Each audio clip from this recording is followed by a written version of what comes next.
everyone. Welcome to the April 11th edition of the TimeformUS Pacecast. I'm David Aragona, here with my usual co-host Craig Molkowski as we look back at a pretty busy weekend of racing around the country. 3 major Kentucky Derby preps took place on Saturday. The Bluegrass at Keeneland, the Santa Anita Derby out at Santa Anita, and the Wood Memorial in New York. The final round of 100 point to the winner Kentucky Derby qualifying prep races. So we basically know who could be in the Kentucky Derby field at this point. Might be some defections, some connections, maybe on the fence about whether to run or not, but we kind of have a general sense of who might be in the starting gate on the first Saturday in May, so we'll talk about that a little bit as we go through some of these prep races. But Craig, there was plenty of other top action at these venues around the country, undercards of these Bluegrass, Santa Anita Derby, and Wood Memorial cards, all packed with stakes races, so a lot to go through on this podcast. Yeah, it was a fun day. We didn't have any kind of speed figures that'll blow you away, but it got a lot of good, solid efforts. We saw a couple Breeders' Cup winners return with really nice efforts. So it was a fun weekend for me, just as expected. Well, let's begin our conversation with those 3 Kentucky Derby preps. And before we go through track by track, we'll just get these races out of the way, since I think these are the races that most people want to hear about. So let's begin, and we'll kind of go in chronological order in the way that they ran them on Saturday afternoon. First up was the Grade 1 Bluegrass at Keeneland. And Craig, this one had Tappet Trice in it, the favorite over Verifying, and the race was dominated by these 2 favorites as they pulled well clear of the field. And I think for both of these horses, you had to be somewhat encouraged by the performances they put forth. Tappet Trice, just from the sense of mental maturity and professionalism, he ran a much more complete race than he had in the Tampa Bay Derby, and Verifying was able to bounce back from his somewhat disappointing finish in the Rebel. Yeah, I thought both horses ran well. Both improved their speed figures. I don't think they're to numbers that are going to blow anyone away. They both are going to get a 115 for the effort. Tappet Trice finished a neck in front, obviously, and I thought there were some encouraging signs. He was better out of the gate. He wasn't great out of the gate, but better than he's been in the past, and I think that was pretty important from that rail draw. He also had a nice move as he moved into the backstretch where he really made up some ground and kind of closed in on the leaders and just set him up for that big finish. And I think it's a good thing he did because Verifying hung pretty tough through the lane and wasn't an easy customer. Yeah, the pace of this race was pretty moderate, even throughout when you look at the pace figures, and I think that probably helped Verifying, who got a great trip. I mean, he was just stalking an overmatched leader in the early stages, was able to take over at the top of the stretch, and as you said, he really battled gamely, but I would agree that Tappet Trice did a little bit more running during the race. Just given the kind of horse that he is, he's going to have to make those moves at some point to, make up for the deficit at the start. Like you said, he did not give away as much ground at the start of this race as he had in the Tampa Bay Derby, but he's still not the quickest horse out of the gate. Despite the fact that he drew the rail post here, Louis Saez was able to get him to the outside moving into that clubhouse turn, so he was kind of able to get that unencumbered run outside. We'll see if that's able to happen in the Kentucky Derby with a larger field, depending on where he draws there, but definitely an encouraging sign that he was able to make those multiple moves during the race and then finish it off at the end. It seemed like he had his head cocked a little bit to the right through the stretch, but he still was able to forge past Verifying in the late stages, so all good signs for Tappet Trice, and most people would surmise based on this performance and everything else we know about this horse that a mile and a quarter is not going to be a problem for him. Oh, he certainly finishes off his race as well. So it's really shaping up to be an interesting Derby. We'll talk about the other preps. Just a couple other I wanted to mention. Blazing Sevens. I assume last I saw he's still pointing for the Derby.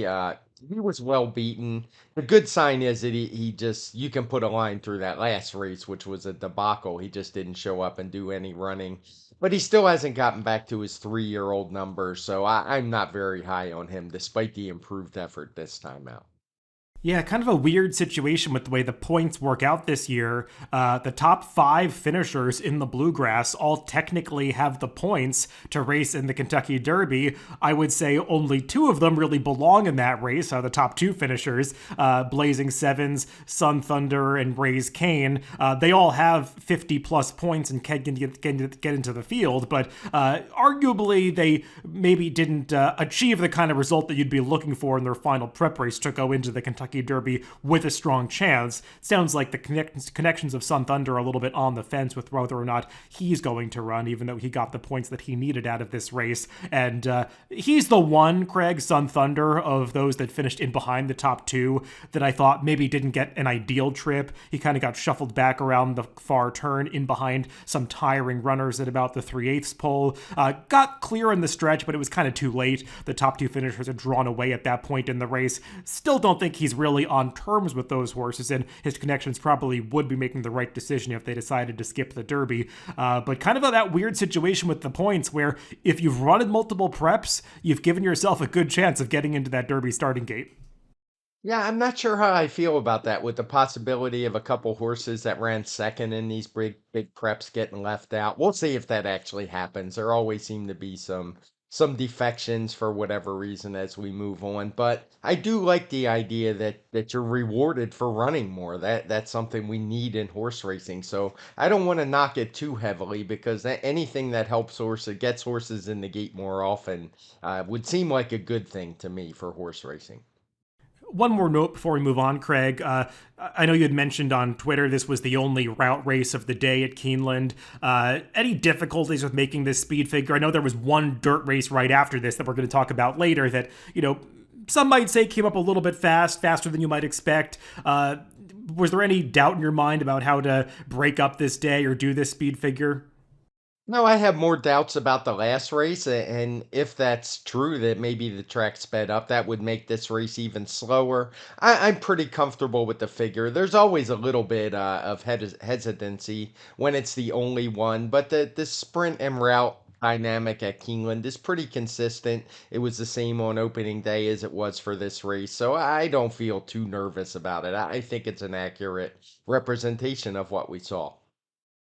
Run a little while after that Bluegrass on Saturday evening was the Grade 1 Santa Anita Derby out in California, and this one arguably surpassed the Bluegrass for exciting stretch runs, as this one was a really wild finish as you had three horses across the track at the 8th pole. Practical Move battling back down towards the inside, Mandarin Hero, that surprise runner from Japan between horses, and Skinner making that wide move on the outside. They did battle to the wire, and Practical Move just able to edge out Mandarin Hero at the finish here.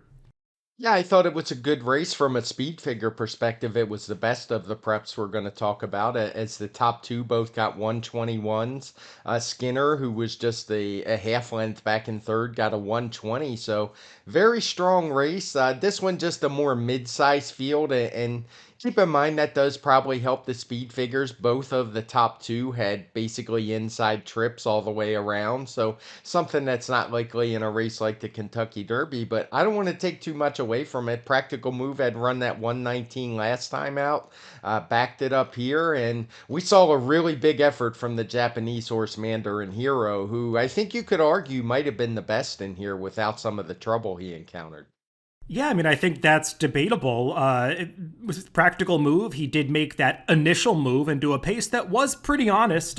They were moving up front in this race, even though none of the pace figures are color-coded in red. If you just look at the leader's first quarter, 142, I mean, that's a solid opening quarter for a 9-furlong race. And Practical Move was able to make that initial move inside of that leader, moving into the far turn, and then he kicked on again when he felt that challenge from Mandarin Hero at the very end of the race. And there was a little bumping down the lane, but I understand why the stewards just let this one go. There was mutual bumping, Mandarin Hero causing some of the Practical Move as well, and with the margin being so close, hard to really, say who was more at fault. But Practical Move was able to dig in, get the victory here. I think this horse has shown a lot of likable attributes. I know that there's this general narrative out there that he's not going to get 10 furlongs.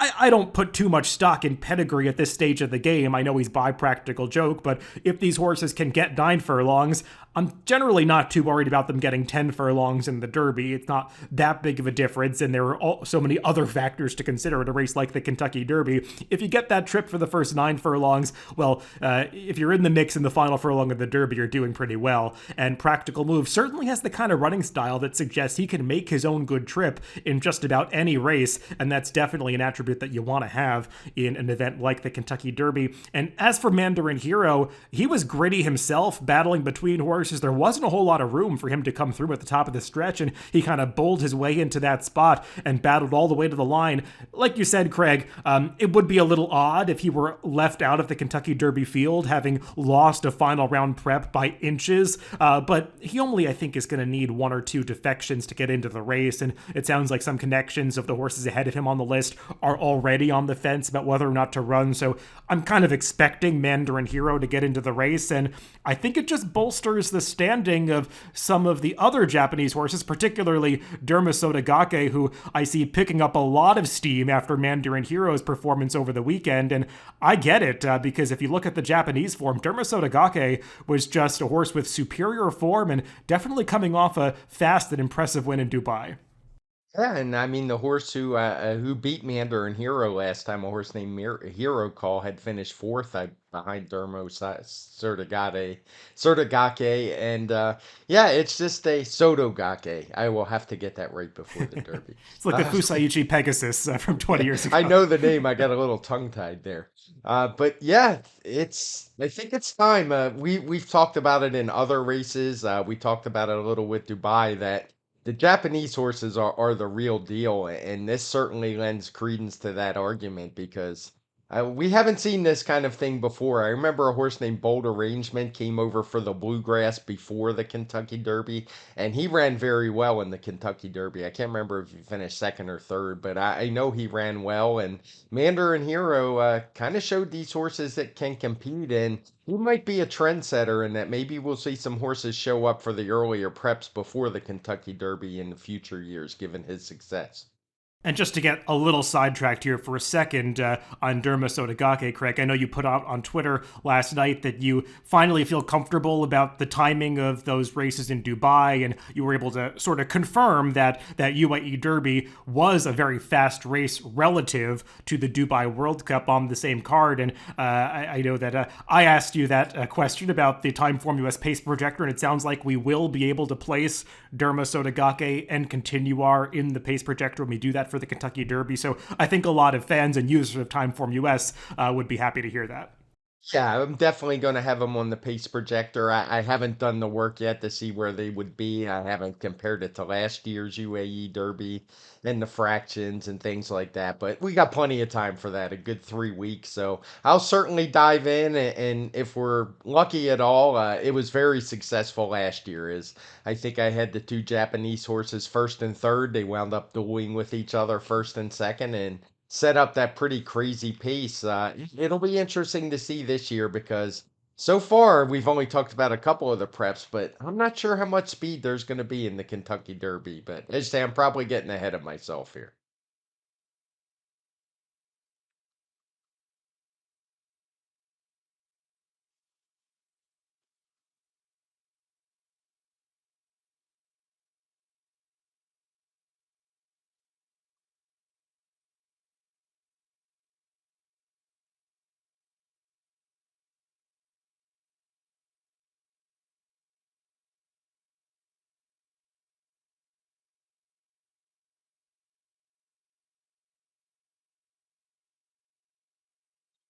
Yeah, he certainly has. He's run good figures every time this year. I didn't think he had a great setup in that San Felipe when he was a more distant third. He improved his speed figure again. And of all the horses running in the Kentucky Derby, and don't get me wrong, I'm in your camp where I'm not too big on can they get 10 furlongs. I'm not sure any of the horses really get 10 furlongs anymore. Some just do it better than others. But of those that are pointing towards the race, it's hard to imagine he wouldn't get it. Let's move on to the Wood Memorial, which chronologically was the final prep that they ran on Saturday. This one, Grade 2 event, run at Aqueduct, going the 1.125 miles distance. And big upset here, Craig, and a blanket finish again. I mean, all of these prep races on Saturday resulted in near photo finishes, and none was closer than this Wood Memorial at the very end. Both the margins between the horses' noses at the wire and the margins between the horses on the head on as you watch this race, because there was quite a bit of contact and bumping between them down the lane, but it was the long shot, Lord Miles, who was able to get his nose in front and survive a lengthy steward's inquiry to hold on to this victory. Yeah, it was something. If you were able to handicap this race and come up with Lord Miles, I tip my hat to you because I don't know where this race came from. I think personally it was a combination of the favored horses in here didn't really make any kind of step forward, and most of them, in fact, took a step backwards. It's not like this race had some crazy pace like we saw in some Wood Memorials in years past, and completely fell apart. I mean, most of the horses that finished in the top four were pretty close up. The pace figures were moderate, and just nobody really seemed to have much of a kick. It was an exciting race to watch. Speed figure wise, it's not one to get very excited about. The top two ran a 109, the third place finisher a 110, and for me, it would just be a stretch to see any of these horses being any kind of factor at Churchill. Yeah, I mean, and I guess we're supposed to comment on the steward's inquiry and the objection. I mean, I kind of get it, just letting the results stand. I mean, it got really messy in the final eighth of a mile. I mean, there was some bumping from Hit Show. Arguably, Lord Miles did initiate the bumping under Paco Lopez, but Manny Franco was giving it right back to him in mid-stretch, and then there was more bumping approaching the wire. So it was hard to say who was really most affected or whether it would have changed the result. I mean, it really just comes down to subjectivity at that point. So I understand just kind of letting the result stand and allowing Lord Miles to hold on to this victory. And I guess that puts him in the race. It puts Hit Show in the race. They both have enough points. The one that's left out is Dreamlike, who was also right there at the end, but probably not the worst thing for him because this was just the third start of his career and he's still a maiden. So probably not a horse that's supposed to be going to the Kentucky Derby anyway. But as you said, Craig, wasn't the fastest prep race. It just felt like a lot of horses failed to step forward here. So I'd be a little skeptical if anybody in here was able to make a big impact in the Kentucky Derby without a big step forward. I suppose that's always possible, but certainly somewhat disappointing overall. For sure, and I totally agree with you about the inquiry. I just don't see anything I saw watching the replay that I'd have been comfortable changing what we actually saw happen on the racetrack. So I was fine with the steward's call in this spot. Yeah, and one more point to circle back to. You mentioned the pace being somewhat moderate here, Craig, and I agree. I mean, I saw that first quarter go up in 24-4, and I know that Aqueduct wasn't playing quite as fast as Santa Anita was over the weekend, but still, I mean, that was a pretty moderate opening fraction for this distance, especially compared to some of the other races we'll talk about on this card. And I mean, they picked it up a little bit midway through the race, but I mean, it never projected to be the kind of race that was going to fall apart, sort of the way that it looked like it might on paper.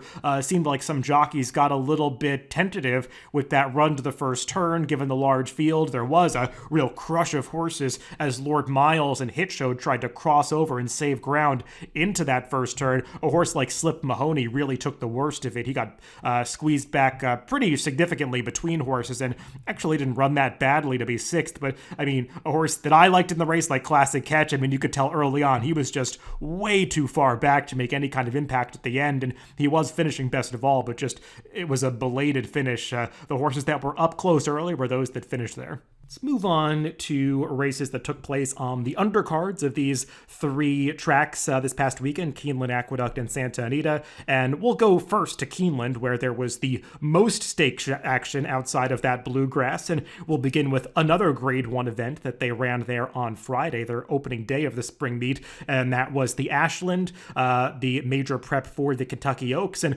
Craig, this one resulted as well in an upset as the Ken McPeak train Defining Purpose was able to beat the three fillies that took all the money in here, Punch Bowl, Wonder Wheel, and Julia Shining. All of them somewhat disappointing as Defining Purpose was able to hold on for the victory. Yeah, I had talked about in some of our videos or maybe on the forecast that maybe we were going to get some clarity in the 3-year-old filly division after this week. And if anything, I think it's even more muddled because all of the races didn't turn out as many expected. There were some jumps forward, but not anything that set anybody really apart from the rest of the horses, at least of those that are eligible. So I just don't know what to make of this division. Defining Purpose ran a nice effort. He got a 107, or she got a 107 speed figure, which is a career best for her. I guess the one thing you could say is her form flatters Wet Paint a little bit. A horse who was way back in her wake in one of her many victories of late. And none of these horses have run particularly fast, but she's the one who's at least been consistent. Defining Purpose has run just as fast as Wet Paint now, so I don't know that I'd toss any of these horses, but just really just adding more fuzz to what was an already fuzzy picture. Yeah, it's a little hard to know what to make of her because, like you said, she wasn't really any match for Wet Paint in those last two stakes tries at Oaklawn, but it seemed like she took a step forward here. She did get a very good trip and ride from Brian Hernandez Jr. Up close to a pace that really did hold together, and I thought some others got strange rides. I mean, Wonder Wheel was not particularly aggressive in this race, a horse that had so much speed early in her career, but it seems like they're not riding her that way anymore, and I think that might have worked to her detriment, though maybe she wasn't going to have anything anyway in here as she checked in sixth. Punch Bowl and Julia Shining, they took their shots at Defining Purpose in the late stages, but Craig, watching this race, I thought they both had fair chances and they just sort of ran out of ground and didn't pick up at the top of the stretch the way that most would have hoped to see.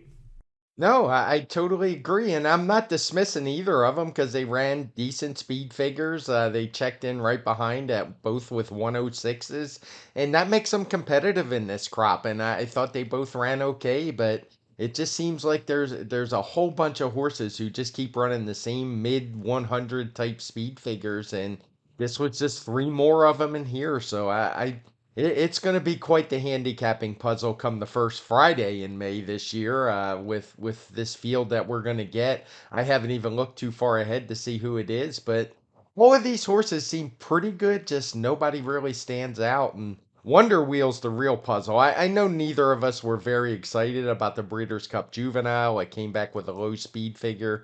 It's been disappointing since, and it just seemed like Wonder Wheel has not moved forward at all. She's basically run the same speed figure twice that she ran in the Breeders' Cup with no forward movement. Well, speaking of the point situation in the Kentucky Derby, I haven't seen as much chatter about the point situation in the Kentucky Oaks, but I'll point out that looking at the list right now on the Kentucky Derby website, the horses that are in the Kentucky Oaks field, the top 14, do not include Wonder Wheel, Punch Bowl, Julia Shining, and Hoosier Philly. They're all points deficient at this point. So something to keep note of, just the horses that have run in a lot of these preps, especially in a field that's restricted to 14, are up towards the top of the list, whereas some others that made this push towards the very end, they might be left out. I mean, Punch Bowl in a similar situation to a horse like Mandarin Hero, who just ran in one stakes race, and that might not be enough. So we have to see. I mean, I haven't followed the reporting close enough to know if there's anybody in the top 14 that's no longer pointing to the Oaks or what the situation is there. I imagine there will be some defections, as there always are, but just kind of an interesting situation right now that some very high profile runners currently don't have the points to get in. And it just goes back to that you have to run more. I mean, basically, Punch Bowl was a one shot and had to win. If she didn't win, she wasn't going to have the points. And this new system, it seems like it could change things going forward where maybe we see horses running some more preps. Now, obviously, Punch Bowl was a horse who didn't even get started until February of this year. So she was always playing catch up. And maybe missing the Oaks wouldn't be the worst thing for a horse like her. Another race that took place on Friday at Keeneland was the Grade 3 Transylvania. This one also for the 3-year-olds, but the males on the turf. And Craig, we saw the top two American finishers from last year's Breeders' Cup Juvenile Turf complete the exacta here, as Mo Stash was able to beat Nazarok. They finished third and fourth, respectively, in that Breeders' Cup Juvenile Turf last year, and they were first and second here. And Mo Stash, certainly helped by the pace situation, just kind of got to control things up front, but this seems like a horse that's really taken a step forward during his 3-year-old season. Yes, he was coming out of that very fast race that was won by Talk of the Nation that we had talked about on a previous Pacecast. And I said I was a little leery of the pace figure, but I didn't want to guess. And Mustache ran a big race here. He didn't quite match the 116 he ran that day. He only ran a 112. But he was able to get out of the gate, get clear, set pretty moderate fractions. I mean, it was basically an even race throughout if you look at the pace figures, and was pretty gritty to the wire. He never really, he got challenged a little bit at the head of the turn and just was able to fight off a couple others and hold sway to the wire. So good effort by him. I'm happy that it kind of backed up that race of talk of the nation. And yeah, it's they're just a plethora of 3-year-old turf males who just seem to be very good at this point. The obvious disappointment was that Carl Spackler scratched, I guess because of post position was the excuse. Would have liked to seen him in here, but Mustache beat those that were put in front of him. Yeah, and I think Mustache was particularly helped by the fact that Candidate did not break well in this race. He was off about a length slowly, and I think he was the horse that a lot of people would have expected to be on the lead. So once that one was sort of unable to get to the front, I think it made the pace situation a little bit easier for a horse like Mustache to control. One other horse to mention that had some trouble was And the Winner Is. It seemed like he was ready to go approaching the quarter pole, but kind of got caught in a blind switch when Web Slinger was making that slingshot around the field at the top of the stretch, and The Winner Is had to sort of pause and wait in traffic, and a little tough to see what happened in the middle of the stretch because there were some camera zooming issues at Keeneland on this opening day, but and The Winner Is did finish up okay to get up for fifth in this race, but maybe one to take a look at when he runs back again.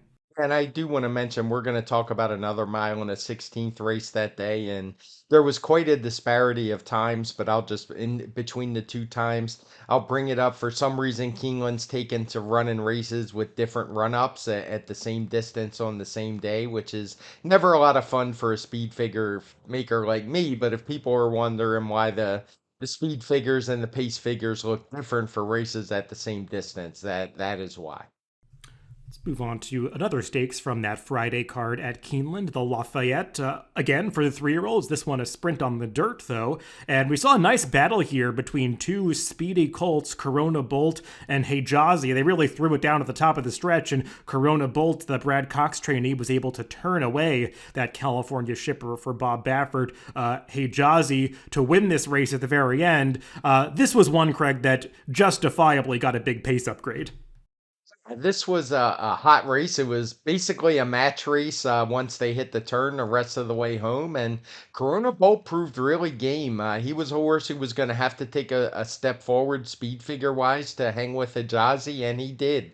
Running a career best 117 while Hijazi ran what's become his norm right around the 114 range, give or take a point. So these two put on quite a show, but Corona Bolt's obviously got some talent and no knocks. I think he was just the better horse on this day. Yeah, I would agree with that. He really took a lot of heat here and was able to hold sway at the end. Hijazi, arguably a little disappointing. He had run some very big speed figures out in California. Didn't seem like he quite got the distance in the San Felipe. Generally, the expectation was that shorter would be better for him. Didn't really see much of a step forward here. So maybe a horse that has some talent, but hasn't really progressed through his 3-year-old season, so maybe something to keep in mind about him. But clearly both of these two ran well. I wonder how much tougher these sprint races are going to get for the 3-year-olds down the line. Yeah, and the real disappointment here had to be Gulfport. I mean, he went off just the third choice, but he was a horse who had that big early reputation as a 2-year-old after winning his first couple. Then he lost a few, including to the much heralded Damon's Mound, who we haven't seen yet this year. But Gulfport just seems like he has not progressed at all from those first two starts. It was his first start off a long layoff. Maybe he'd move forward, but it seems like he's one you want to stay against until he can show some improvement. One more race to mention from Friday at Keeneland was an allowance race that took place earlier in the day. Race 4 was won by the Graham Motion trained Hurricane Dream. This is a horse that we first saw in the United States when he contested the Pegasus World Cup Turf back in January. Set their sights a little bit lower, targeting this allowance race for his second start in this country, and certainly responded to the apparent class relief, Craig. This horse did get a strong pace setup to help his late kick, but anytime a horse wins a race like this by over 4 lengths, they're superior to their competition. Yeah, he You dusted this field. This was an impressive performance. He's getting a 122 TimeformUS speed figure. We actually downgraded that a little bit from the final time of 126, and that's just because the pace was really hot. This one featured a pretty long run up, much longer than the other one that we already talked about. So good effort by him. I mean, he beat some pretty solid horses in here by such a good margin. You have to think stakes races are in his future, and I don't think it was all that surprising. He was the exact kind of horse you wouldn't expect to run well at Gulfstream Park. So yeah, I think it was some class relief, some just second start off a layoff, and some it's just a track more to his liking. And a good run by the runner up in this race, Fancy Liquor, who was setting that pretty quick pace towards the front end and held on well to just, hang on to second in this race. Obviously, over 4 lengths back of the winner, Hurricane Dream, but he got a bit of a pace upgrade for this one. I think that makes sense. 120 TimeformUS speed figure, certainly strong for this horse, and one that had shown a lot of ability on turf early in his career. For whatever reason, they focused more on synthetic recently, but he might just be more of a turf horse. Yeah, I would agree with that. He's got that high early speed, which is always going to be dangerous. Let's move on to Saturday at Keeneland, and we'll talk about some of the races on that Bluegrass undercard, including the other Grade 1 event that they ran on Saturday. That was the Madison for the fillies and mares going the 7 furlong distance. This one featured the return of last year's female sprint champion, Goodnight Olive. And Greg, she certainly started off her 2023 campaign the way that you would want to see, with a victory. Yeah, this was an impressive effort. She looked like maybe she was getting a little tired at the end, but she had the race well in hand. She matched the speed figure she ran on Breeders' Cup Day with a 121. So just a good, strong effort from her, and she's just a really good sprinter. There's no doubt about it. Not sure where she's going to show up next, but she's just proven to be the leader of this division. Yeah, I would say this victory was arguably a little better than the 1 length margin of victory. I mean, she moved up very easily at the quarter pole, kicked nicely when Irad Ortiz asked her at the top of the stretch, and got to drifting in a little bit in the stretch, maybe a little lack of focus there. But she battled back again when she felt the presence of Mary Quite Contrary at the very end of this race. So I thought a good effort from Goodnight Olive. And as for Mary Quite Contrary, that runner-up, I mean, she just keeps improving, continues showing up in her races. She's now 6 for 8 lifetime, has never been out of the exacta. You have to admire this filly. Yeah, she's one.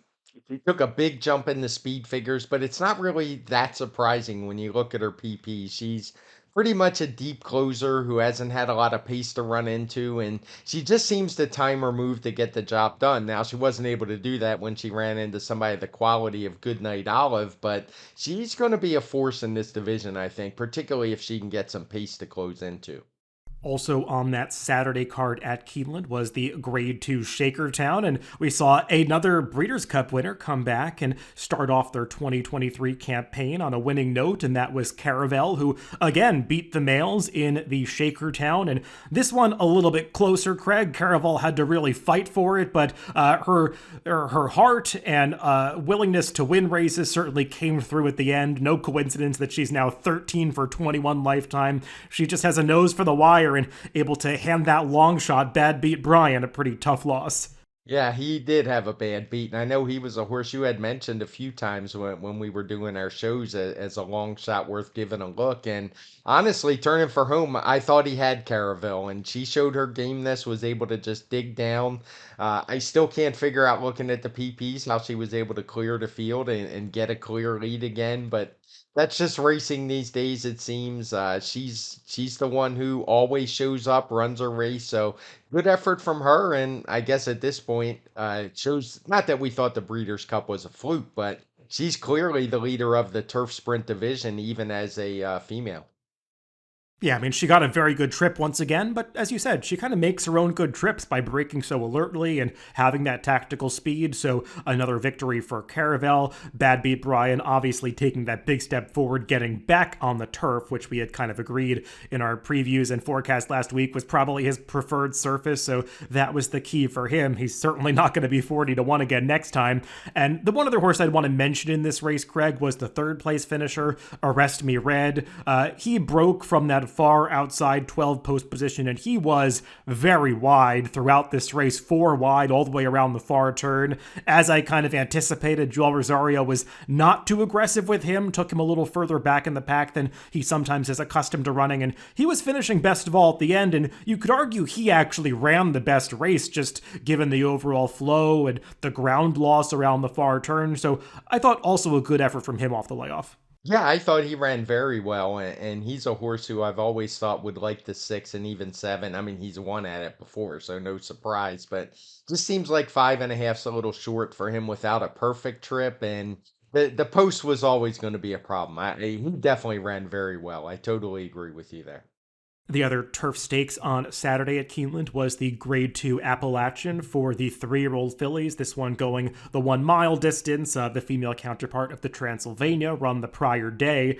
And a lot going on in this race on the way in, Craig. We talked about this one at length on the forecast last week, and we had some positive things to say about a lot of horses, including the winner of this race, Papilio. And one of the things that I had pointed out about her watching her last trip at Gulfstream was that she had shown a really concerning tendency to want to lug in badly in the stretch of her races, and that reared its ugly head again here, but for whatever reason, the stewards decided not to take a look at this one, so not a whole lot of drama. She was able to hold on to this victory, as it never really questioned by the stewards. But she definitely was trying to lug in pretty badly under Javier Castellano. Still, though, he was able to straighten her out for just long enough to get her neck in front of the wire. Yeah, I'm not sure what was going on there. I mean, I'm sure the stewards looked at it for whatever reason, decided not to post the inquiry. That seems kind of silly to me. It seems like something that dramatic. You should at least tell the public that you're looking and take a gander. I don't know if there would have been a change. Papilio ran a good race, ran a career best 110. I know she was a horse we both liked, but I definitely think she caused some trouble, and I wouldn't have argued it if people said she should have been taken down because a horse like Pleasant Passage, I think she really impeded her and definitely cost her a position at the very least. Yeah, I mean, it felt to me watching the race like Pleasant Passage wasn't really going anywhere at the time that she got fouled. So I would say it's debatable whether that 2 lengths that she finished out of 4th place would have been made up by the trouble that she had getting squeezed out in the middle of the stretch there. I'm not sure about that. So there might have been no change anyway, but I agree. You're supposed to look at this. It was obviously something that happened on the pan shot that everybody saw that looked very dramatic, and there just wasn't really any public investigation of it. So you do want to at least take a look at that stuff just for the appearance of having a fair playing field. But Papilio able to get the job done here. This is definitely a horse that has plenty of talent and a really strong late kick, but they've got to work out this problem, Craig, because this is twice in a row now that she's kind of wanted to take a left-hand turn in the stretch, and that's a dangerous horse to have running in races when you know she's going to do that. Yeah, it is. You're right. Hopefully they can get that solved. And the other horse I wanted to mention was Cairo Consort. She's a horse I keep trying to beat over and over, and I've had some success doing so, including this day. But I have to wave the white flag and say she's pretty good. Now, I didn't put on the rundown the Commonwealth. That was the other graded stakes on this card at Keeneland. It just didn't come back a very fast race, Craig. We're actually going to talk about a couple of other non-stakes dirt sprints on this Keeneland Saturday card that got higher speed figures than the Commonwealth, and that just felt like a race where many horses disappointed. Yeah, I would agree. I mean, Hear Me Song, a horse we talked about who maybe would be better if he got back on dirt, proved that he was, but only got a 115 TimeformUS speed figure for nothing to get too excited about. Early in the day at Keeneland on Saturday, we saw a maiden event for the 3-year-olds that registered a very fast time. This race is one of the ones that actually did go a little faster than the Commonwealth as far as speed figures are concerned. And the winner of this race, a first-time starter for Todd Pletcher named Equivoke, I believe is how you say it. I think that's a word that is a fancy word for a pun, Equivoke. And he was able to deliver the victory here on debut, a horse with a nice pedigree, showed some good speed, and finished this race off like a little extra ground is not going to bother him. Well, this seems like a race that has potential. I mean, we had some horses who have run some really nice speed figures coming into it. Those horses ran second, fourth, and fifth, so I think it's safe to say they showed up. Couple of Todd Pletcher first time starters wound up running first and third, and Equivoke wound up with a 115 Timeform US speed figure, a 118 final time knocked down a little bit because of the slow pace. So just a strong race all around, and one to keep an eye on going forward.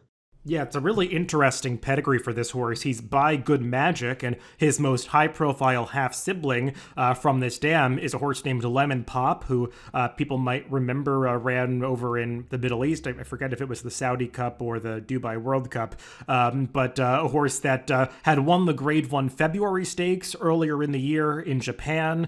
So a horse of high quality on the dirt in Japan, and this horse definitely running to that pedigree here on debut. 115, a really strong number for a horse's first start. And we've seen a few of these, Craig. I mean, some from the Brad Cox stable at Fairgrounds in the past couple of months, registering these high speed figures on debut. So it's not just the 3-year-olds that are heading towards the Triple Crown that have talent. There are some others out there waiting in the wings that could make a lot of noise in the second half of the season. Yeah, and even the runner-up Mulligan, who's probably just a sprinter. I mean, he got a 113 for this effort. He was the favorite in the race, his second-time starter for Rudolph Brissett, something that he excels at. His runners seem to do much better second time out than first, and I'm sure he was disappointed. Probably expected a big effort and got one, and I would imagine he thought he'd be in the winner's circle on Saturday. Another non-stakes event on that Saturday card at Keeneland was a high-level allowance race that went as race 4. This one going 6.5 furlongs on the dirt, won by Fortin Hill. Lightly raced 7-year-old who's had a lot of stops and starts in his career, but when he's good, he's pretty good. And the way he ran, I wonder if his connections are second-guessing whether they should have run in the Commonwealth, because a lot of these horses would have been eligible for that race or belonged in that race. And nevertheless, he did get a nice purse here anyway, $130,000 on the line for this allowance race, and he just ran pretty well to get the victory here, Craig. Yeah, these purses are something I've mentioned on one of our shows, taking some getting used to, but he earned it here. A big figure, a 118, better than the Commonwealth, as you say, and a good effort by Knee Deep in Snow, a horse we saw have some success. I believe he ran second to Jackie's Warrior last year. He came back to the races in good fashion off a layoff, running a 117 in second. So good, strong allowance race. There's some others in here. Three Technique, who we've seen win some stakes. Manny Wah, who has won some big races and ran in the Breeders' Cup Sprint. So it wasn't like this was a field of plotters. It was pretty good, and these two set themselves apart. The final race we'll talk about from Keeneland on Saturday was the race that was run right after the Bluegrass, also for the 3-year-olds. This one, an N1X allowance race going the 6-furlong distance, won by the Brad Cox trained Squire Creek, a horse that I think we had talked about on the Pacecast when he made his debut at Fairgrounds. One of these horses that is sort of coming to hand very late in the season, making their career or getting their careers off to a promising start, and he was able to notch his second victory here. This is the race, Craig, that I thought looks like it came up a little faster than you might expect on the speed figures, but obviously the winner is one that has some talent. Yeah, he progressed. I mean, final time figure, he just took a small step forward to a 110. The pace boosted that figure all the way up to a 116. Unfortunately, it was a turf race run after this one, so it didn't really have a lot of information to say if the track changed. And I mean, it's a pretty talented group. It's one I'll certainly be keeping an eye on, but I don't often want to break races out for 3-year-olds just because they look fast, because many times they're just getting better. Let's move on to Aqueduct, where we'll discuss a couple of the other stakes races that they ran on that Wood Memorial Day undercard. And maybe I shouldn't necessarily call it an undercard, because the Wood Memorial is a Grade 2 event, and there was a Grade 1 on Saturday at Aqueduct, that being the Carter Handicap. And another big upset, Craig, and actually the two other stakes we're going to talk about from Aqueduct, like the Wood Memorial, also had major upsets. And Doppelganger, who I believe was the longest shot in this 6-horse Carter field, able to get the victory here. And just a race where it felt like a lot of the horses that took money just failed to show up with their top efforts. There was a strong pace setup that set it up for a closer, and Doppelganger just in the right place at the right time. He was. I mean, he ran a career best speed figure. I would say that some of that was pace related. And this is the first time ever that I can remember that I did a pace downgrade on the dirt because the race just fell apart so much. It seemed like it blew up the algorithm we used to give extra credit for fast pace. And there was no way I could just rectify with the numbers, giving them the number they would get without that downgrade. So you'll see the final time figure came back a 126. The winner only got a 119, as did the runner up, Repo Rocks. So I thought it was a big race, but it was also a total meltdown. Uh, it's just the way I see it. It's one I'll keep an eye on, but it's the only way it could fit with the day. And the track seemed really consistent. So it's one of those that I think you want to excuse the speed horses. I do think the leader, today's flavor, he's getting a huge figure of 128. Maybe 7 furlongs is too far, but this is one fast runner who's going to be dangerous if he shows up at 6. Yeah, this is an odd one. It just featured a much faster pace than we saw in really any of the other dirt races, including the other one-turn dirt races on Saturday at Aqueduct. And as you said, it fell apart at the very end, set it up for some closers. Even a horse like Repo Rocks was maybe a little bit too close to that pace, just given the way it fell apart at the end. Repo Rocks obviously has not run back to that gigantic speed figure that he earned back in January in the, I believe it was the toboggan handicap. Just come back down to earth since then. And without a horse like that earning that kind of gigantic speed figure, it did open this race up to some others. And Doppelganger able to take that step forward. A horse that had always shown some ability and been well meant originally for the Bob Baffert stable. But when you see those trainer changes away from Bob Baffert to Brittany Russell, and nothing against Brittany Russell, but I mean, these owners are not sending their best horses to Maryland. That's just, I feel like that's plainly apparent. A little surprising that now is when he finally shows his potential, but that was the case. 17-1 upset for Doppelganger. And as for that early leader that you mentioned, today's flavor, yeah, it's hard to know what to make of it. I mean, because it was a very fast pace. Certainly, it took its toll on other horses more than him, including the very classy Little Vic, who faded to last in this race. So I think you do have to give some credit to today's flavor, as well as Expressman, who was involved in that early pace. Just hard to know what to really make of some of those that finished in behind, and how much of a pace upgrade is too much, and what to really expect of these horses if they show up in another grade 1 sprint like this again. I think we just leave this Carter with a lot of unanswered questions. Yeah, I would definitely agree with that. It's one that I don't get. It's hard to imagine Doppelganger. He was a horse that was on the Derby Trail last year, and good to see. A lot of times those horses kind of vanish, never really get their form back, or just don't develop. But this one seems to be have found his niche and is moving in the right direction. I'm sure we'll see him in some future sprints. Not sure he'll get the same setup, but regardless, he has some ability. And maybe we should have known what was coming later in the day, because the upsets got started pretty early at Aqueduct on Saturday with the Grade 3 Gazelle as the longest shot by quite some ways in a 6-horse field. Promise Her America was able to upset some more fancied runners in here. And, Craig, we had talked about it when we did our stakes preview of the Gazelle last week, that, she was a horse that, while neither of us picked her, I don't think either of us had her in our top 4, she wasn't exactly impossible in this race, because she was just improving with every start and seemed like one that was really getting better with distance. I mean, I guess upwards of 20-1 turned out to be a pretty fair price on her. Not that I'm trying to redboard it, but I mean, I kind of understand the result afterwards, and just a horse that was able to take yet another step forward and give Ray Handel what I believe is his first ever graded stakes victory.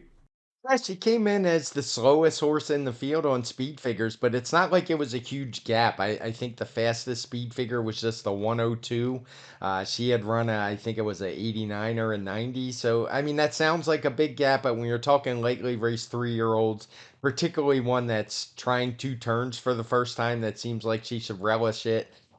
I certainly wouldn't argue with anyone that took the price. And like you said, I think we mentioned that on the show. She wasn't without chance in here. I wasn't smart enough to bet on her, but she got the job done, and she did it. The pace was moderate at best, I would say. Some of the fractions are coded in blue. She was right up on it, and she just had more finish than the others.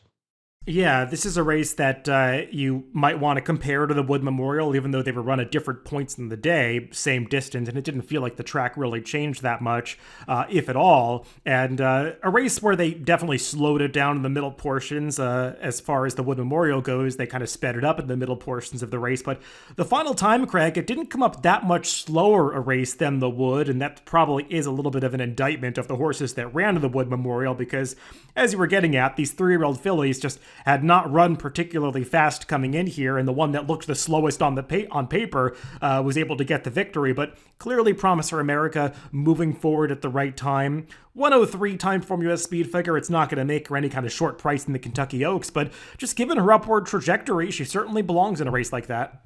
Normally, a 103 heading into the Oaks, I would totally dismiss it, but I don't think you can do that this year since we can't even see horses hit the 110 mark. The one horse that did isn't even eligible for the race. So, or there was another that ran on synthetic. So just a wide open field, and it's one that we know at least will handle the mile and an eighth with no problem.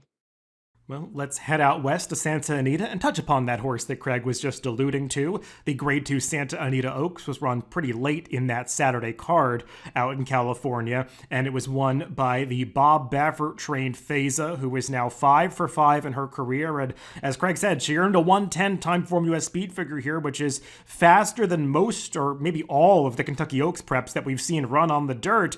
Problem is, she's not eligible for that race because her connections made that decision a couple months ago to not transfer out of the Bob Baffert stable. They certainly knew what they were doing and knew what they had.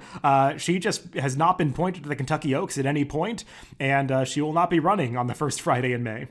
No, I mean, that was a choice of the connections, and she's certainly a good one. She's a horse who hadn't run particularly fast speed figures, but she was winning all her races, including the last one, pretty easily. So, despite that 101, I don't think it's all that surprising that she took this move forward, and boy, did she, winning by 6.5 lengths, up in her speed figure to a 110 over the same horse who finished second to her last time. So, it's a shame we won't get to see her in the Oaks, but she's as good as anybody out there right now. Yeah, and for anybody wondering about it, her owner, Michael Lund Peterson, who also owned Gamine, has been very loyal to Bob Baffert, and I just think there probably was not much consideration in making the trainer switch to a Tim Yakteen like some others have done. Certain owners just don't seem to want to, mess with this whole Churchill Downs imposed situation around the Bob Baffert stable, and that's why Fesa will not be in the Kentucky Oaks. I don't think that it was any miscalculation or surprise on the part of the owners. I mean, they knew the situation a couple months ago. So that's why FaZe is not going to be in the race. And Craig, it's hard to recommend anybody who finished behind her in a race like the Kentucky Oaks. I mean, I think the runner-up, and Tell Me No Lies, has sufficient points. I mean, just based on her accomplishments this year and having won a Grade 1 last year as a 2-year-old, but she's just never run a particularly fast race.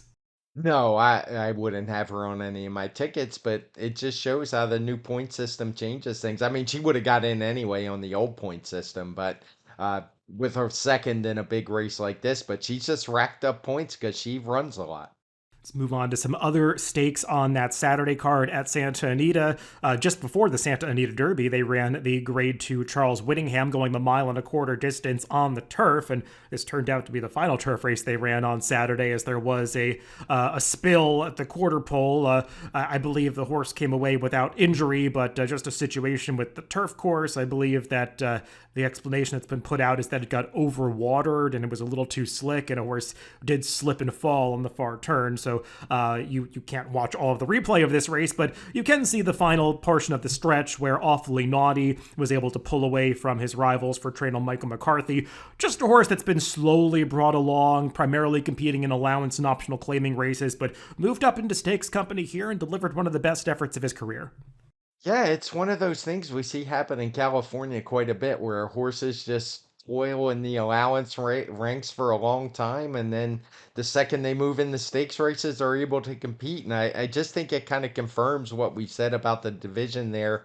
They're all decent horses, but we don't really have any standouts. If this one shows up again in a similar race, they all seem to take turns beating each other, and he ran a 119 speed figure career best, but just I'm not going to get too excited about that. It's a weak race for a grade 2, and nobody in here that I would be all that excited about.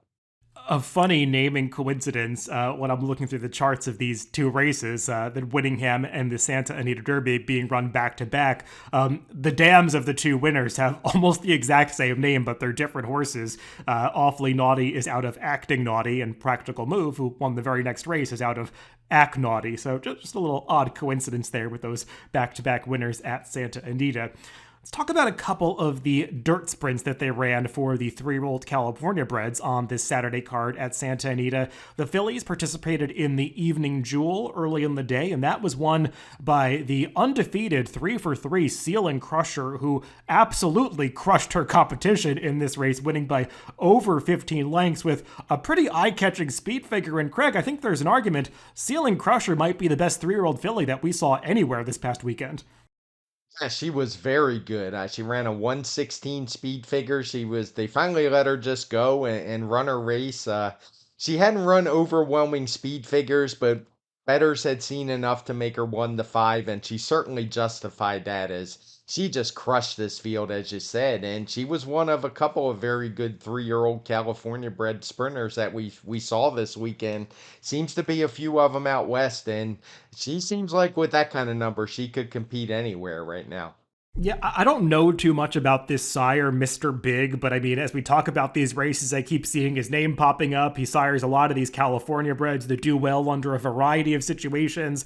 They're like large horses, but they're precocious as well, and some of them are fast. And Ceiling Crusher, definitely along those lines, as she appears to have quite a bit of power to her. And I'll be interested to see what they do with her if they keep her in California, targeting some of these California bred races, or decide to branch out and try open company, because based on this performance, she has that kind of talent.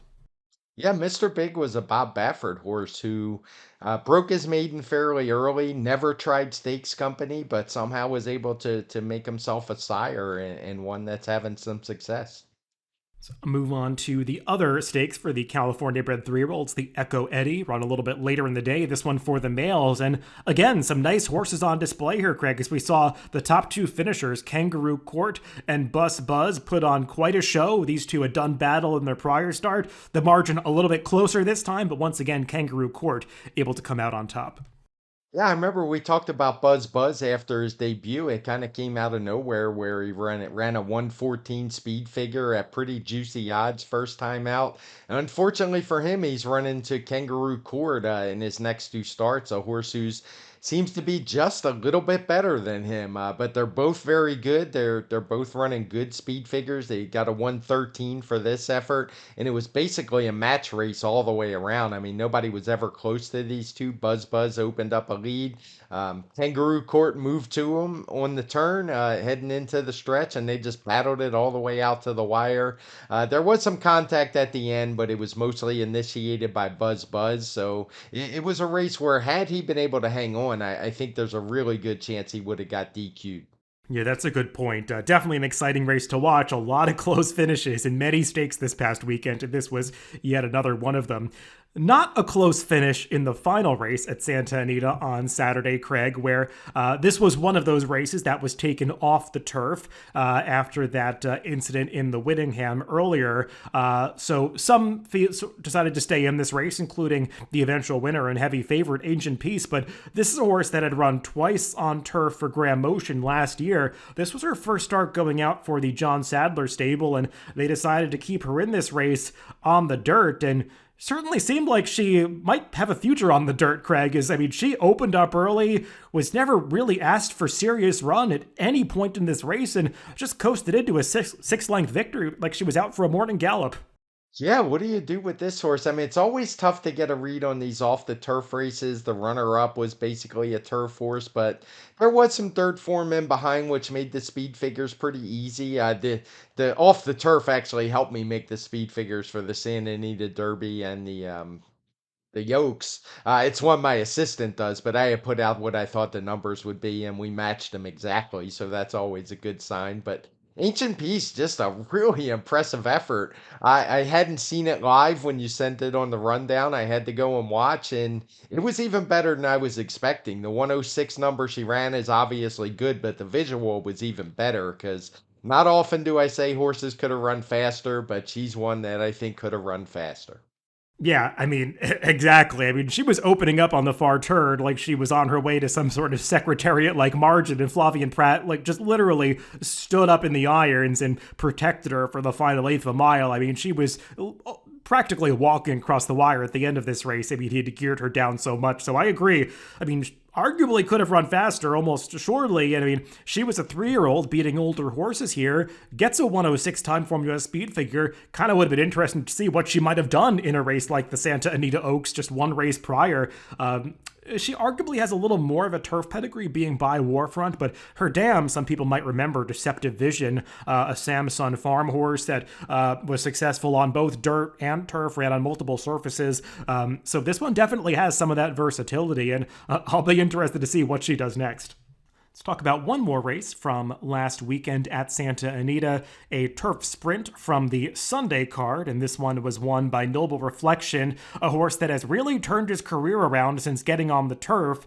And Craig, we've seen a lot of down the hill 6.5 furlong races over the years that go in extremely fast time. Horses can really build up a lot of speed coming down that hill. So, I mean, I don't like to put too much stock into track records, but I think it's notable when you see a track record down the hill, just because the times kind of make your eyes pop out of your head. And that's what's happening here with Noble Reflection. 1:10 and 2/5 seconds for the 6.5 furlong distance.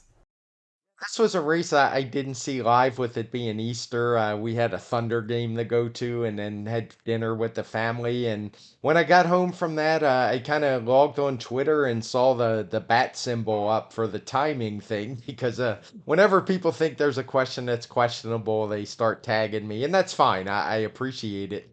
So I went and timed it, and this race was spot on. There was no issues with it whatsoever. I timed it against the seventh race, which was run down the hill at the same setup, and then I went and found a couple older races and did the same thing, and there were no issues at all. I didn't time the fractions. Some people question the 104 and change 6 furlong time, but when you run a race this fast, I mean, you would have to run a 104 and change 6 furlong time. So keep in mind the about. I do believe it's just a little bit shorter than 6.5, which skews the times a little bit as well. But it was a race that was really fast. I don't have the official speed figure, but it looks like a pretty easy figure to make. It was a very, very fast track, as you can see looking at the seventh.